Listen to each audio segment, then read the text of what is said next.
So here we are, Mike. The championships is over. How did you go, mate? Awful. Awful. No good. Day 2 awful. Day 1 was awful. Day 2 awful. Yeah. There we go. Wrap up, no good. Although Mick's moral got up. Huge. Something. Huge. Something. Something for the battlers. Something for the battlers. When I say awful, it wasn't a fill-up. It wasn't a fill-up. Okay. So if it's not a fill-up, it's not terrible. Yeah, if you're not first, you're last. No, there we go. There we go, of course. Look, great show ahead tonight. We've got lots and lots and lots on new segments, some fun stuff in there. Some good stuff coming. It's all happening. You want me to tell you what's happening? Tell me. So we're going to look at those tipsters who fare well both days of the champions. We're calling them our kings. Actually, there's only the male contingent in there, so they're our kings of the championships. Yep. We're also going to look at our tipster in focus this week is someone, look, he's a big name in the industry. He's been around forever and he's showing just why at the moment. Okay, look going forward to very that. well. We get some great insights. And then we're going to look at the guns. And the guns, Mike, are those... Abdallah, Brenton? No, not jockey guns. Okay. We're going to look at the tipsters who have been profitable for a very long time. And that's what it's all about. That's what it's about if you're looking to follow. And then we've got our new segment.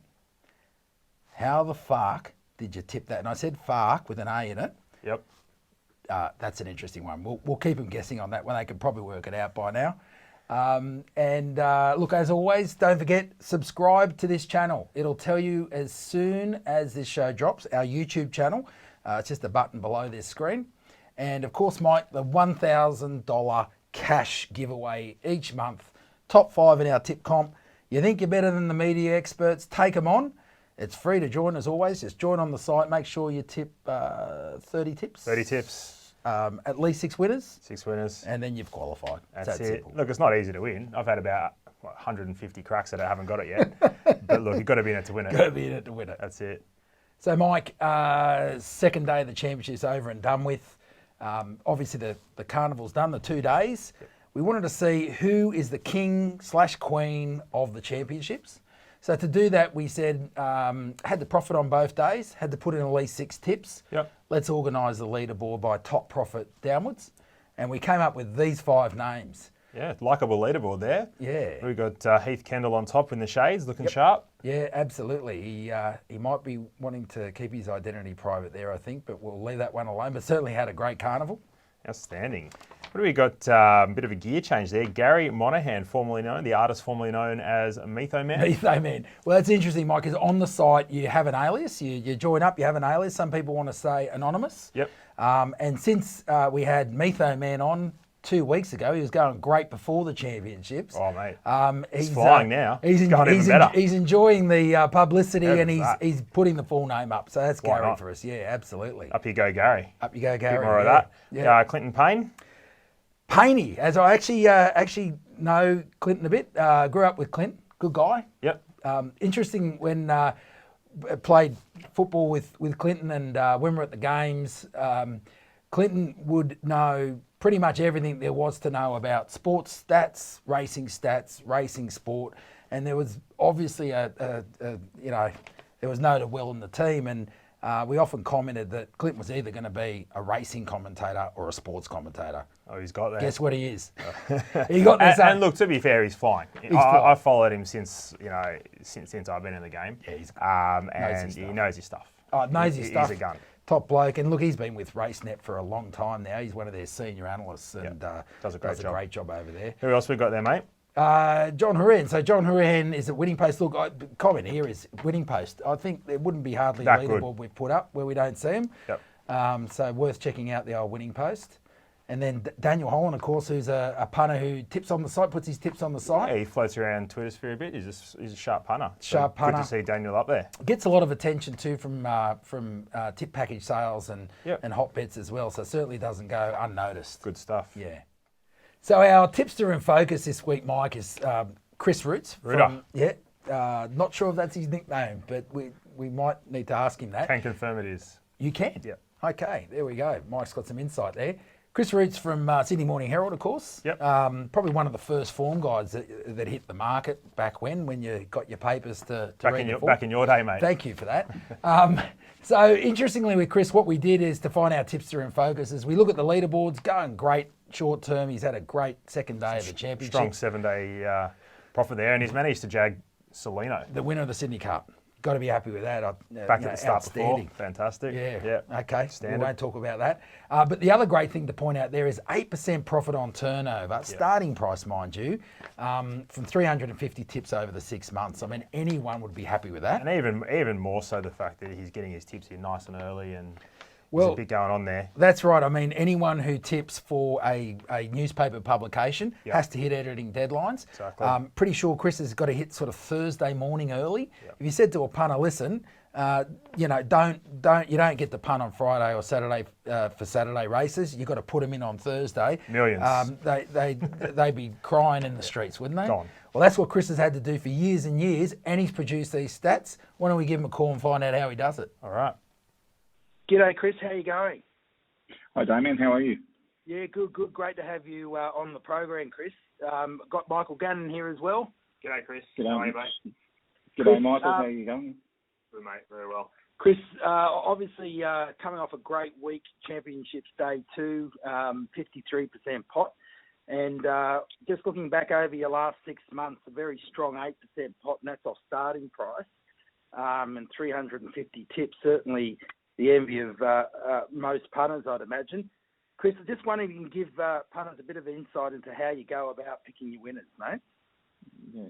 Well, it's sort of something that starts really early in the week, because once acceptance noms come out, you're looking not only for tipping but for stories, and you're going through the field and sort of trying to work out which horses you like and which will be good stories. So, I do a bit of work Monday and Tuesdays, and particularly with bigger races with early markets. So you're looking for an edge there, and then by Wednesday you've sort of got a fairly clear view in your head before barriers and riders come out. And once you see that, that's when, unfortunately, we have to pull the trigger for the newspaper industry and put our tips on a piece of paper.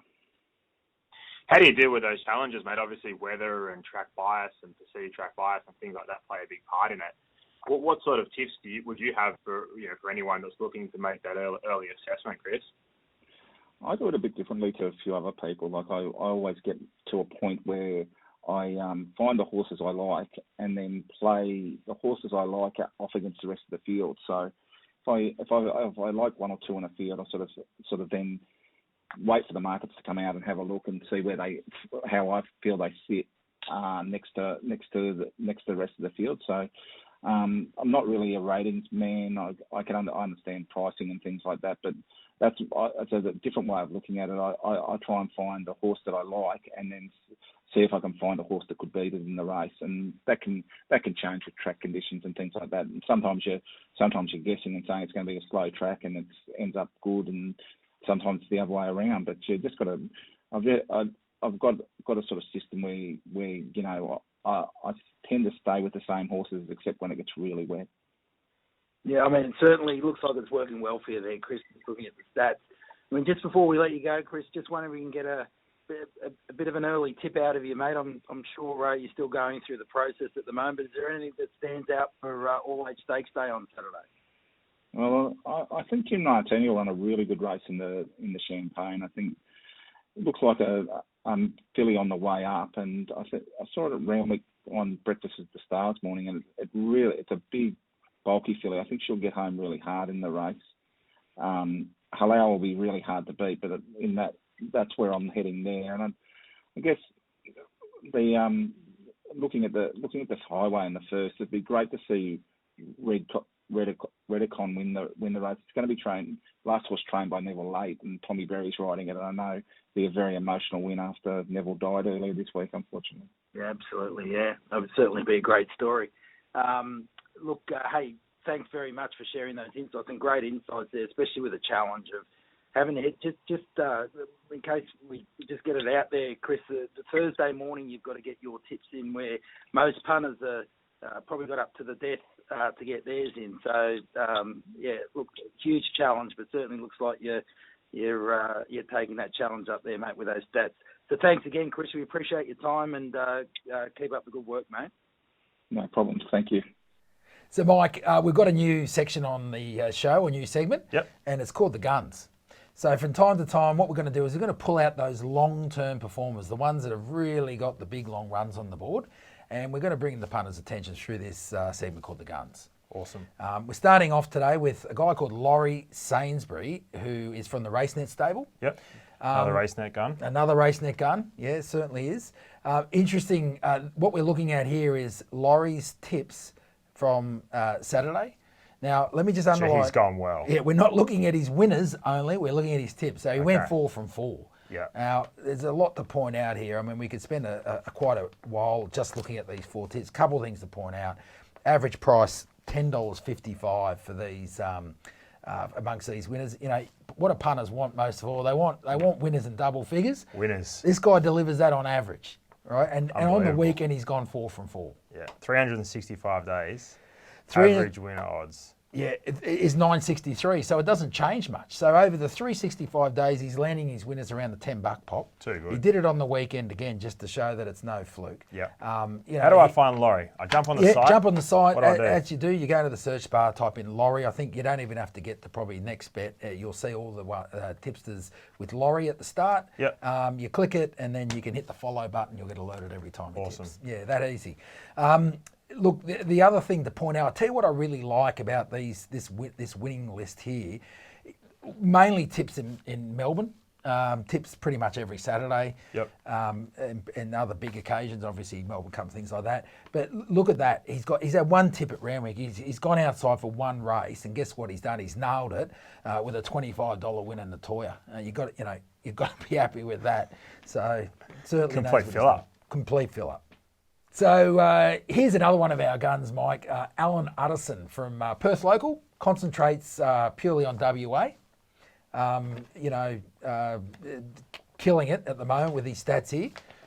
The one thing you like about the WA tipsters, Yeah. once we've shut up shop over here, we get Sandown Park Greyhounds. A little bit of a double there, but we just go straight to the site. We type in Alan Utterson, and you're on for a fill up.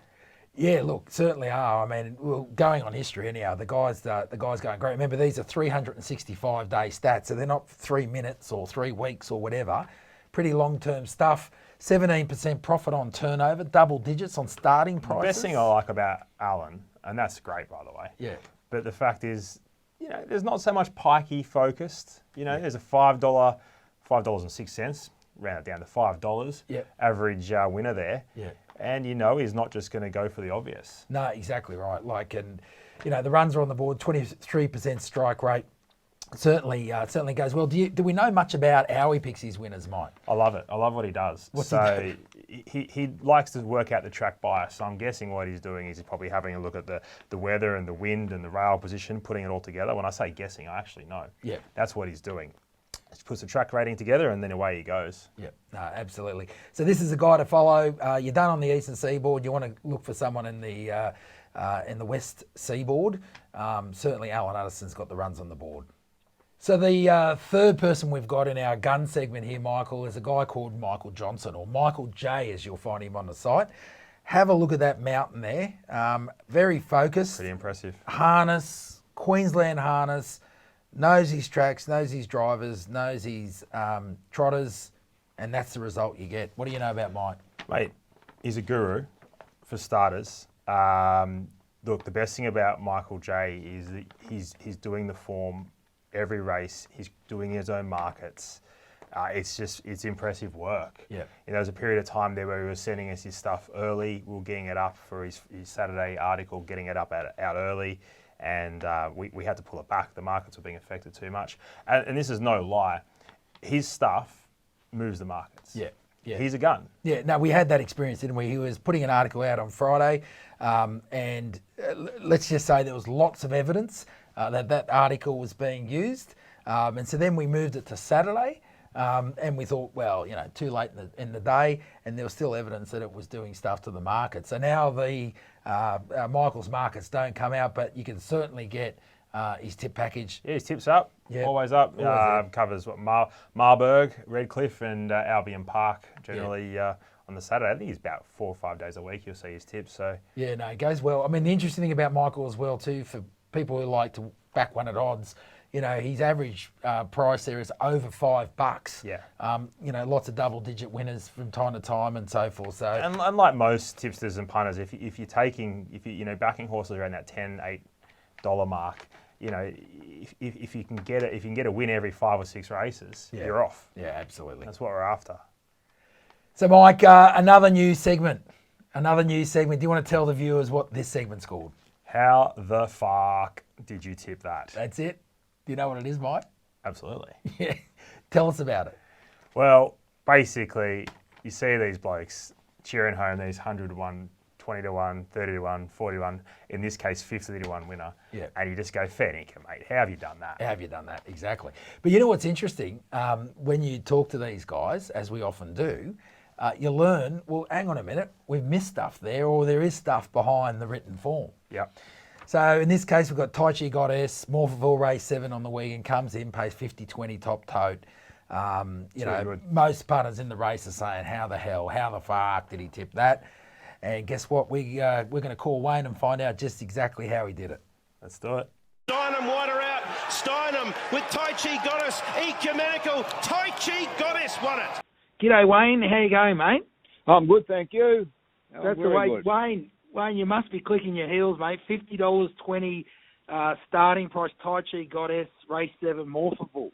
Yeah, I rode it home. I could tell you, it was a great ride. I think it was the ride of the day. You know, it was Thomas Stockdale. You had a great ride. Yeah. Great ride indeed. I mean, it had some interference too. It had to do its work to get there. It did. Yeah. It had the rails and had to push you out there a little bit, last little bit, and it did the job nicely. Very nice. Nice indeed, mate. I mean, look, the question we want to ask you, mate. I mean, we're just going through its last 3 runs. It ran next to last, almost That's 50 correct. lengths. Almost 50 lengths in the VRC Oaks.